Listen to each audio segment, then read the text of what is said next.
G20 countries, can represent more than 80% and 90% of the world economy.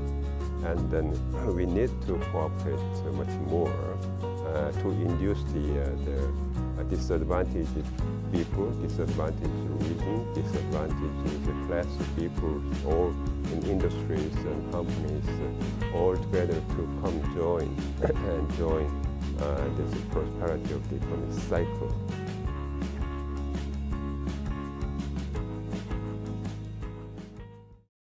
We have many challenges now, and now the world is heading for the disconnection or segregation in many ways.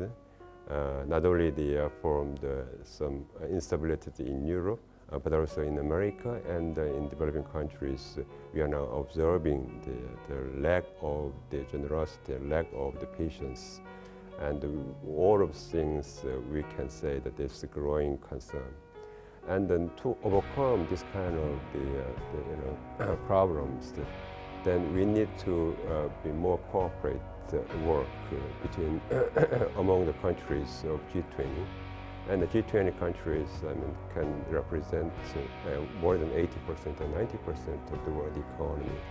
And then we need to cooperate much more to induce the disadvantaged people, disadvantaged region, disadvantaged class of people, all in industries and companies, all together to come join and join this prosperity of the economic cycle. And so G20 must cooperate, towards this interconnectivities or the interconnectedness of these economies. I think what President Xi Jinping has noted is absolutely correct. And when I look at the Chinese priorities document for G20, I think the major message is that there is the need for cooperation in this world now. Kind of a message is already embedded there. I think that's valuable. It is obvious that we cannot find a solution to our problems without cooperation between the countries.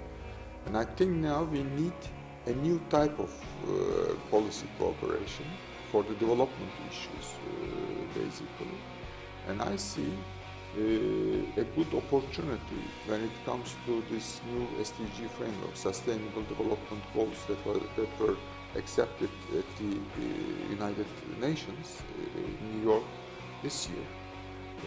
And it is good to see that in the Chinese priorities document again, the document is talking about asking from G20 countries their plans for sustainable development, national plans for the SDGs.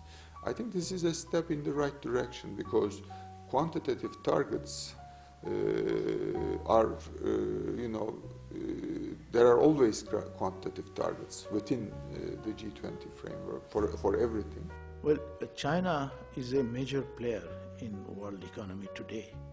So I do believe that China will have an important role to play in future, more than in the past, in its governance structure of the financial structure of the world as a whole.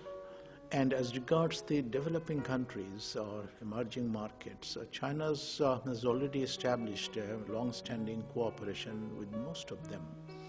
China is the largest and most successful emerging market and therefore can provide financial and technical assistance, can promote trade with these countries through infrastructure development and through FDI or foreign direct investment, can provide really support to the growth of the industrial base of those emerging markets. So there are many different ways that China and emerging markets can cooperate, and I believe will cooperate in the future.